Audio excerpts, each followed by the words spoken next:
Hey, So how you good. doing?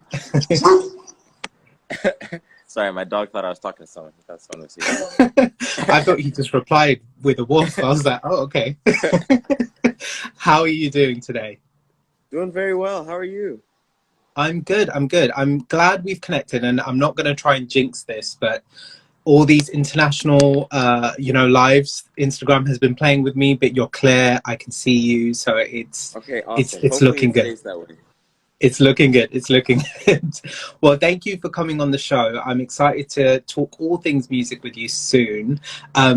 Maybe give yourself a bit of an introduction. I know your name is Nelson, and I want to dive into the name Glasslord in a Mm. second, but give yourself an introduction, how long you've been doing music, and then we can dive right in.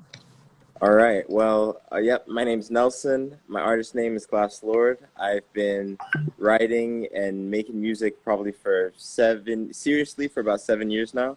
And then really releasing music now for like a year and a half, 2 years. I mostly work with these two guys, Noel and Caro of Edit. Most of the songs that I make are with them. Um, I make house kind of dance music, all types. So this most recent one is more of a tropical house vibe, but some of them are more kind of deep house. But all of them are dance tunes, definitely. Yeah, Um, amazing.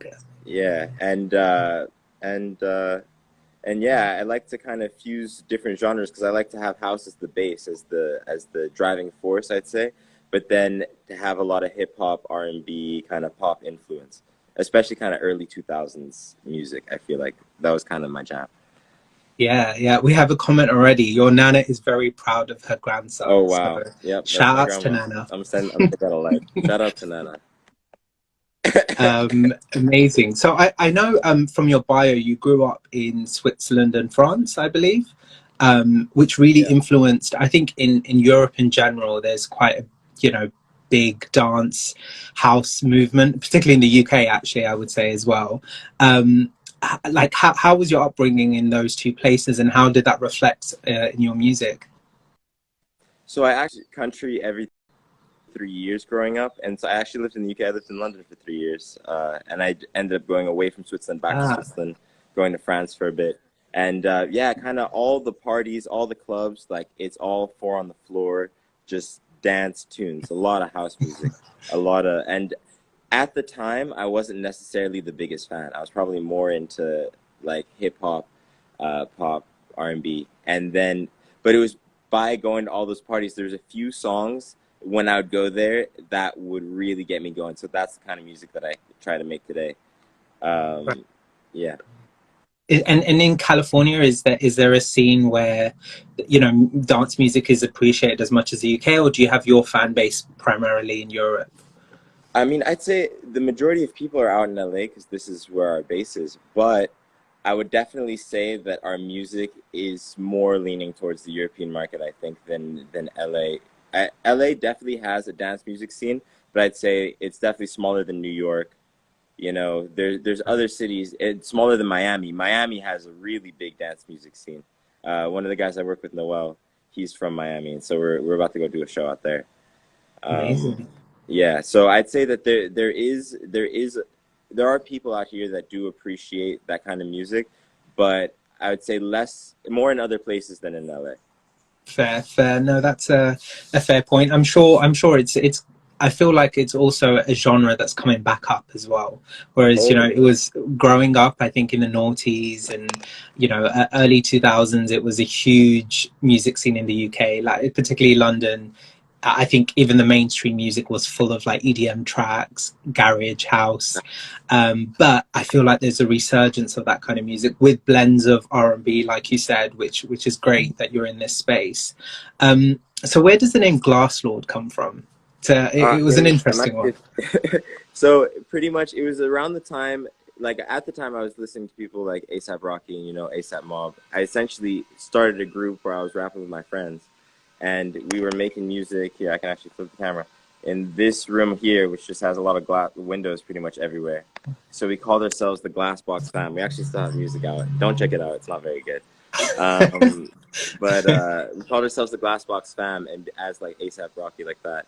At the time, like uh, because when I lived in the UK, after that I had my Instagram handle as Lord Nelson, so I just put the two together, made Glass Lord, and then it just stuck really. Yeah, no, it's really catchy. I thought maybe it came from something spiritual. I'm not even Oh, sure. something very deep? No, it was pretty, yeah.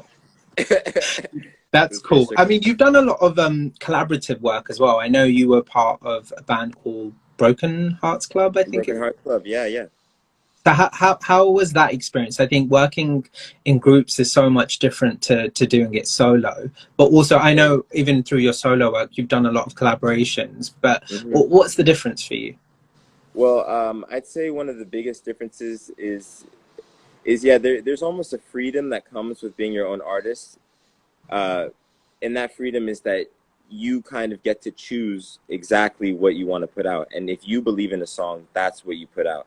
You know, Right. you don't have to believe in it as a group, because obviously when you're deciding things as a group, there's some people that prefer one, some prefer another, and so there is a good side to that too. Because when you're working in a group, it's amazing, because then when you do put something out, you have a whole network of people that might not even know each other, that each individual's network, who get to enjoy this same piece of music, and then when you put it out, it almost gives you confidence to have other people involved, you know, to know Hmm. that other people are kind of standing with you when you're putting it out. Whereas when you're putting it out alone, sometimes it's kind of scary, you know, because you think, oh no, Yeah. will people like this? Will they not? Will, like, how will they react to it? But I mean, at the end of the day, I just focus on kind of what I enjoy the most, the songs that I believe in the most, and try to put those out.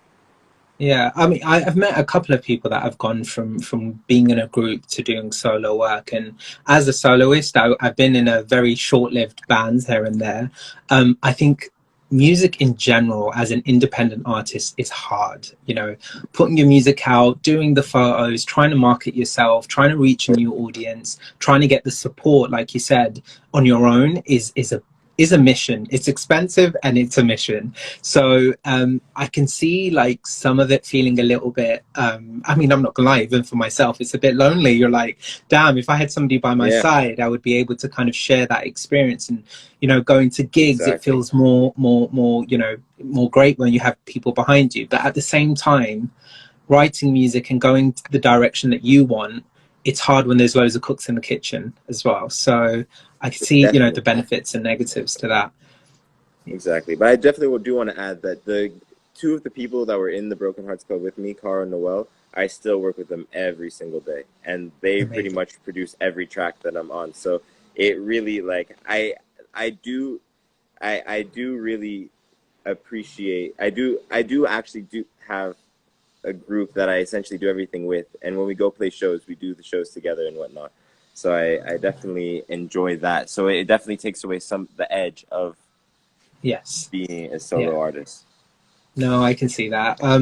So talking about your solo work, your first single solo that you released was Jimmy Choo, which Oh yeah, featured Mia as well. Mia How did Mohammed. that come about? What made you, take the plunge of like, okay, I want to do this as a solo artist, and this is the sound I want to go for? Well, so I'd had Jimmy Choo for a while. I'd been sitting on it for a minute, and I really loved it. We actually made it in that glass room over there, probably like 2, 3 years ago, and it was just the horns on it were so infectious that I just felt like I had to put it out. And it was around the time when Broken Hearts Club was kind of coming to a close, so it really was the perfect time to just kind of take a plunge. And I definitely wanted to have my first single come out and be a fun one. I was Mm. still, it was before I'd fully settled on kind of a more EDM house vibe.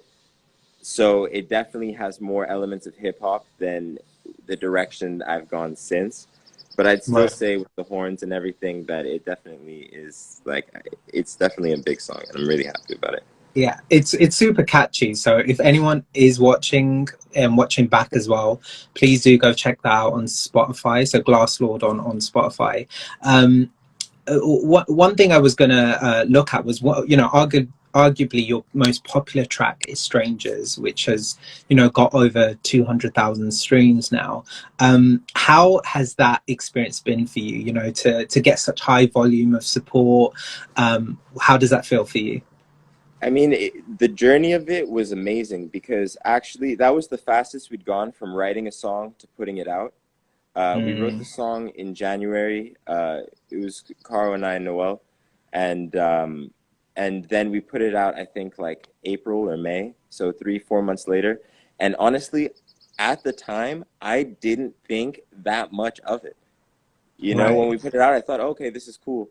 But then when it started actually kind of gaining legs and people really started listening to it, and I realized that, like, because the subject matter we wrote it really heartfelt at the time, and the fact that that actually connected with so many people, and then when I showed it to other people, it was awesome to see their interpretation of the song because I saw it from the perspective that we wrote it, but then other people saw it, like I saw it for as a kind of way of saying, if we weren't so connected, so intertwined, if we had more distance between each other, maybe we could experience each other in a new way, right? Mm, And then, yeah, it was amazing to see it get legs and to get on different playlists and for people to enjoy it and for people to send us videos of them singing along to it. yeah, It really was a crazy experience. And then since then, it got on Discover Weekly so many times, and then it's been going up and up and up, and yeah, it that's really was amazing. probably the catalyst for my current direction. That's amazing. I guess yeah. Now you know people are receptive to a certain style of music, certain sound as well. Has that given you pressure of okay, now I need to match that kind of Oh, success? not at all. I mean, I I'd say that what it did is it helped me figure out who I am because I was trying to reconcile being kind of American, growing up in Europe, kind of figuring out what my sound is, and hip hop was what I was leaning towards. It didn't feel right, and so the fact that the EDM stuff, the more house stuff, kind of started taking off, um, I think that that influenced my sound, and ever since then, I feel like all the music I'm working on is so much better, and it's pushing music forward in a different way. So I really, honestly, I'm not, I don't feel any pressure to match up to it because I know these next songs are even better than that one. So That's good. I don't feel any pressure to match it because I know they're going to exceed it, especially because then the marketing's getting better, the fan base is getting stronger, we're getting better photos, better videos, you know, like getting everything together to create a community.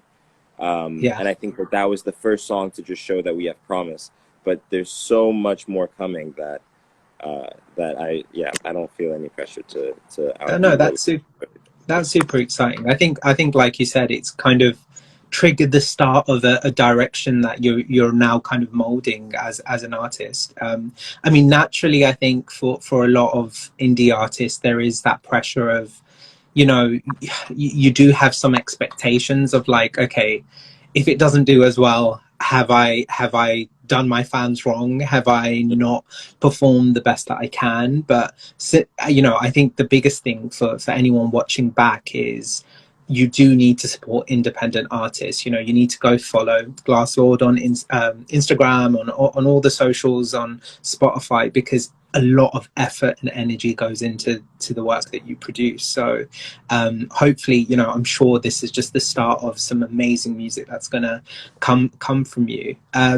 With your style of music now, I think moving from genre to genre, do you find you write in a different way? I've spoken to country artists, soul artists, and for me as well, being like an R&B crossover artist, I think the way you write is a lot different to something that's dance based, because it's very rhythmic. It's very it's less maybe emotive as some of the other genres.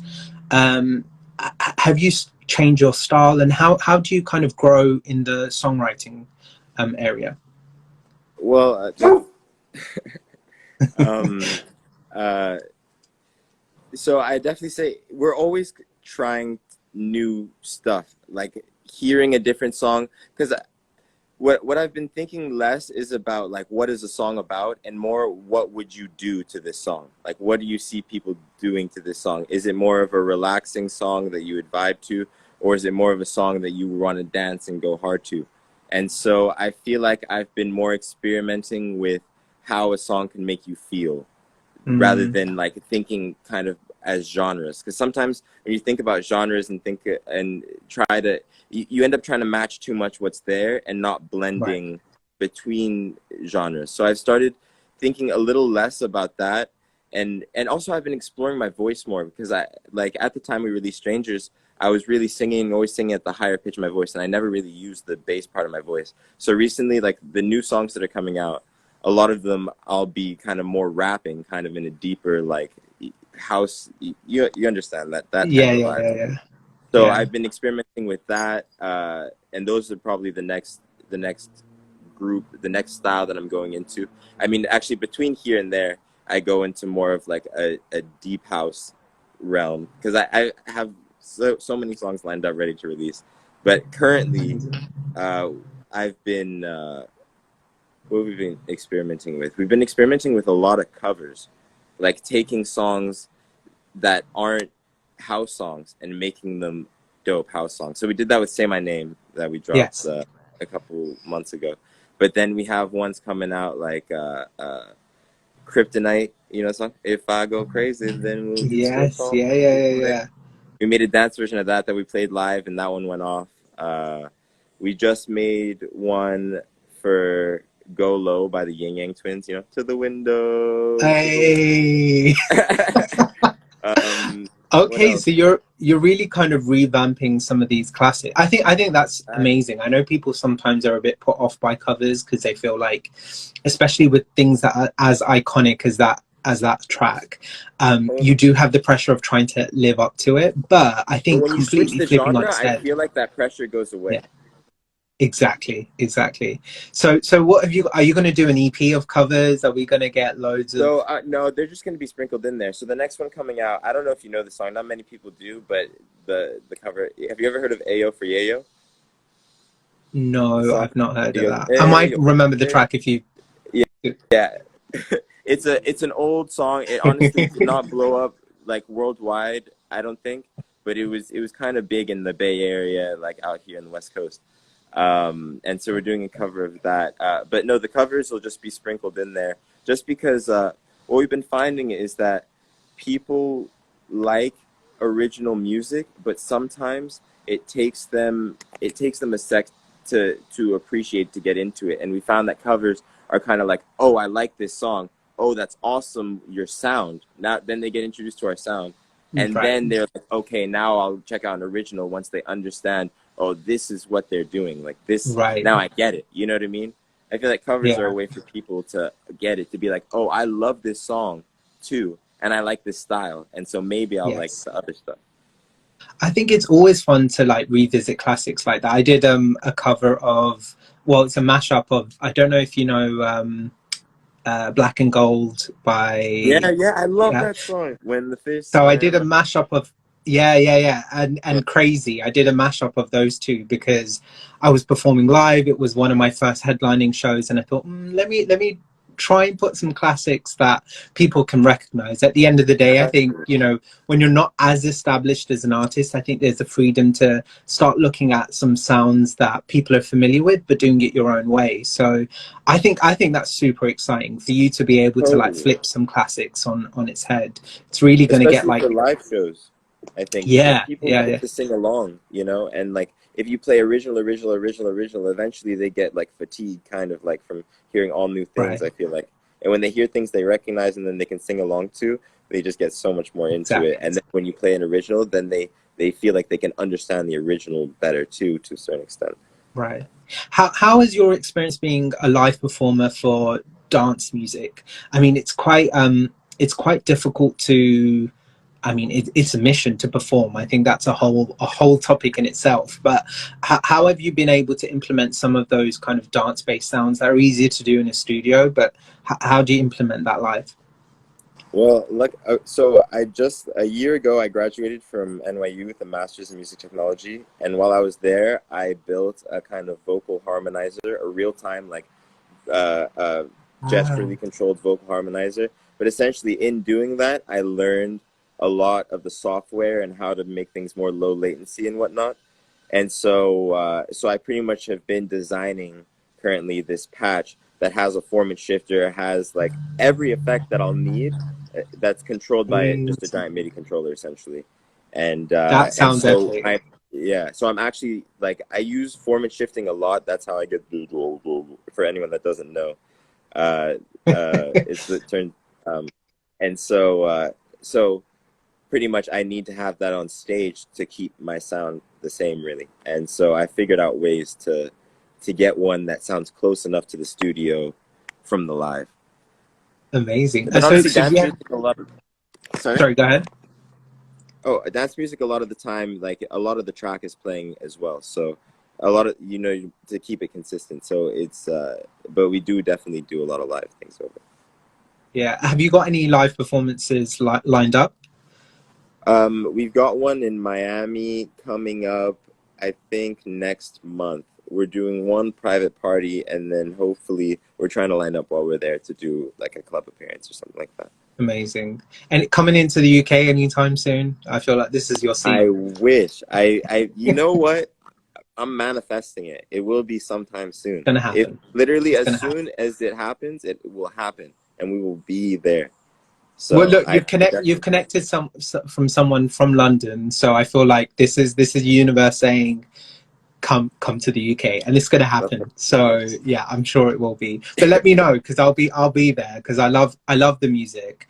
And definitely. speaking of music, the latest release, Santorini, is a tune. So if anyone, please, if you are watching back again, do go support the music because it's incredible work. What inspired the track Santorini? So actually, I wrote that one near the beginning of the pandemic, or kind of the middle of the pandemic, and it was when there was absolutely no travel and no planes going anywhere, no way of getting to Santorini. That's for sure. Santorini was not popping at that time. Probably is Right. now. Um, but essentially, yeah, I wrote it about kind of wanting to escape and wanting to go somewhere else because I'm sure everyone had this experience when you're stuck in your house for months Mhm. straight and you don't really know when you're gonna go visit your friends who live around the world, who live wherever. Um, yeah, I wrote that song about what a crazy vacation. I pretty much imagined myself there. I kind of placed myself there and then just Okay. wrote a song about it. Right, right. No, you know what? Santorini is one of, like, a no word of a lie. Whenever people ask me what's my favorite place to go to, it is that island because I went there maybe around 10 years ago and it's just so like picturesque. It feels like it's not a real place and like heaven on earth. So it definitely caught my attention. Have you been to Santorini before? Is that You where know you're what? manifesting to go next? No, I wanted to go. I've never been. I'd Okay. been to Mykonos once, and I'd been to Crete, and but I'd never been to Santorini. And I had friends that had been, and I saw all these people posting all these photos of it, and so that's what, yeah, that Yeah, yeah. I definitely want to go. Well, you know what? They do also have a big party scene, big dance scene. So let's manifest that too. When Exactly, you're on tour, you'll be in Santorini. exactly. Are we going to get visuals for this single? Are you planning? Maybe. Hold on. Here's an idea. Maybe you could fly to Santorini and film the video there. That's what I'm Now that you saying. can. Yes, that actually sounds like the perfect. I've been actually, yeah, that would be amazing. That would be amazing. I Do, feel do like you that's plan? gonna happen. So, sorry, I was going to say, do you plan to do visuals for this song or? So for this song, with the album artwork. I worked with this artist named Patty Lynn. I don't know if I Mhm. can type, but and she designed that. She's actually designed the Moonlight cover as well. The previous song that came out. She's designing the next couple singles that are coming out as well, and the album Dancing in the Flames, which I'll be dropping in hopefully kind of August, September time. Um, and so I've been working with her for more album covers and more like 2D art, like what I'm saying is more less video, more kind of like visuals in that Graphics sense. and yeah. But but the visuals are coming with the project. They won't be with this single, but because I got a couple more singles to go, but we'll definitely be getting some visuals with the project. Okay, okay. What can you, now that you've teased the album, what can you tell us about the album? What, you know, do you have a concept from track to track? Is it a blend of different genres? Is it different moments in your life, different places you want to visit? What's the concept behind it? So the concept, so the title of the album is "Dancing in the Flames," and it's named after a song that's gonna be on the project, which is kind of a tropical house song.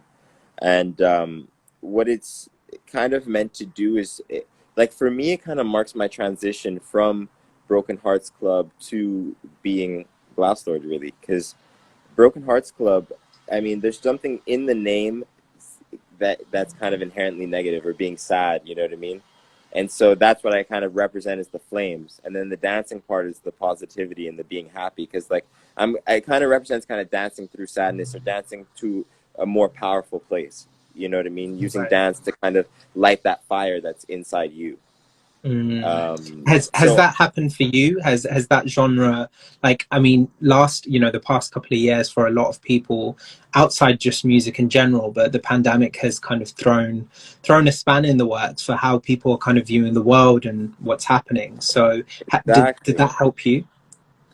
Exactly, definitely. I mean, it definitely has to do with that. Is it feels like I mean, ever since 2020, not that the world is ending, but it feels like the way the media like portrays it is that every day it feels like the world is ending. If you try to pay attention to everything, there's just so much going on, and you can see all the negative things going on now firsthand because of phones and internet. Mm, Like we see videos of all these things before we might not have even known about. right. And so and with the global pandemic, with the whole, I mean, there's just so many things going on that it does feel like the world is on fire sometimes. And Yeah. so it is about kind of like finding a way to kind of tune into yourself for a moment, to Right. ignite that fire, to then deal with the world, or then to accept the world and help make positive change within it, Yeah, you know? I mean, a lot of people. I don't know if you're a very spiritual person, but a lot of the time we have to do some shadow work. You know, brings things that have been maybe sad and stressful in our lives, and kind of flip it on its head and own those spaces. So I like the fact that you're able to kind of bring your music and bring where you are in life. To I mean, obviously the band was cool. It wasn't a negative thing, but you're trying to flip Mm-hmm. it on its head and say, okay, this is it, you know, let's enjoy and kind of live it up. So that's really good message to have. I think this is your nana also, she's saying, Oh please let yeah, me be your date for the Grammys. she doesn't know she's in my day. She doesn't have that. That's so sweet. Do you have musical family? Is your family musical or So my grandmother did musical theater. She actually came out to LA for that reason. She grew up, and my grandfather, they were both actors and wow. did theater. And my grandfather actually was in the old original Batman, stuff like that. Um, Wow. and so she sang um, a lot. She likes to sing still. She's 98. I'm actually gonna go see her later today. Um, Amazing. but So you have creativity running in your family. It's oh, quite totally.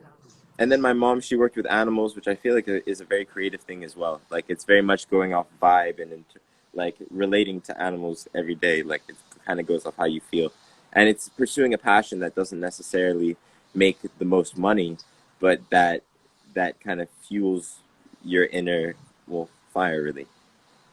Yeah, no, that's amazing. So what's next? I mean, I know you have an album, you have a couple of singles coming up. What's maybe the dream that you are going to manifest for yourself in the next 5 years? So the dream to manifest, I mean, really one is playing live, is really going to share the music with people and seeing their one-on-one reaction, because it's fun releasing a song and seeing the number go up and up and up, but you don't really feel it until you connect with a person by looking in their eyes, by them like sending you a DM that you've someone you've never met from across the world. Like I'll get random DMs from like Paraguay or just Wow. people just places I've never been as well that just say, "Oh, I love your music, keep it up. Like, I can't wait for the next one."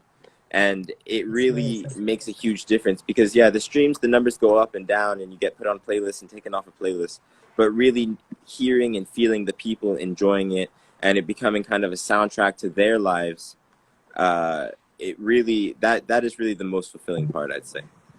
For sure. I think And people forget that music, you know, we do music as artists to really connect with with each other. It's something that you can relate to, whether it's like forgetting life and enjoying it, or crying at home because everything is sad, you know. Like literally, everything is about connection. So it's incredible that you're getting those messages, and clearly it's resonating with a lot of people.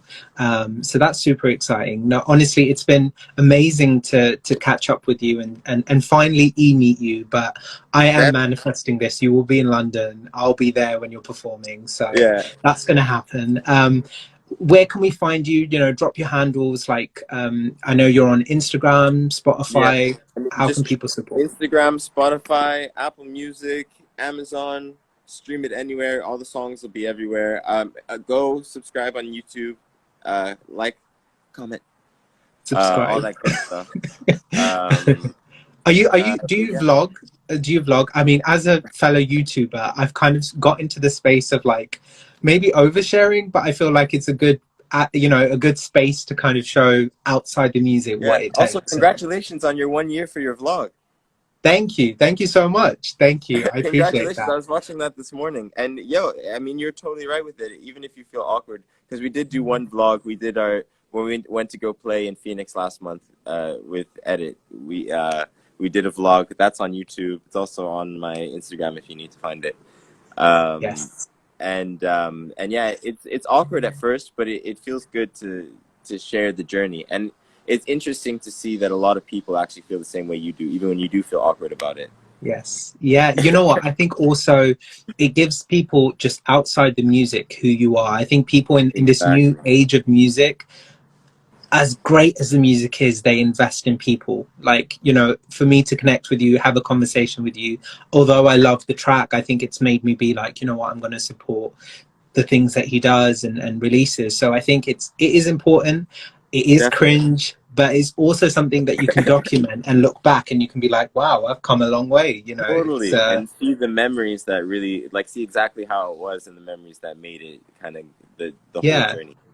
Yeah, no, for sure. I hope I see more vlogs from you guys as well. So we are Definitely looking will. forward to that. But thank you so much for connecting with me. Congratulations on the release of Santorini. Thanks. For anyone who is watching back, please do go follow glass.lord on Instagram, but I'll put all the details in the description. Stream on Spotify, support indie artists. And yeah, I'll be keeping in touch. I want to see where this goes. Definitely. So I should be in the UK, even if it's not to perform. I feel like I might be there this summer for a bit. So if I am, please okay. let me know. For sure, for sure. Hit me up, hit me up. Well, thank you so much, Nelson. It's really great meeting you. Yeah, and good luck with the rest of the releases and the album. Appreciate it. See you. Thank you. Take care. Thank you, everyone.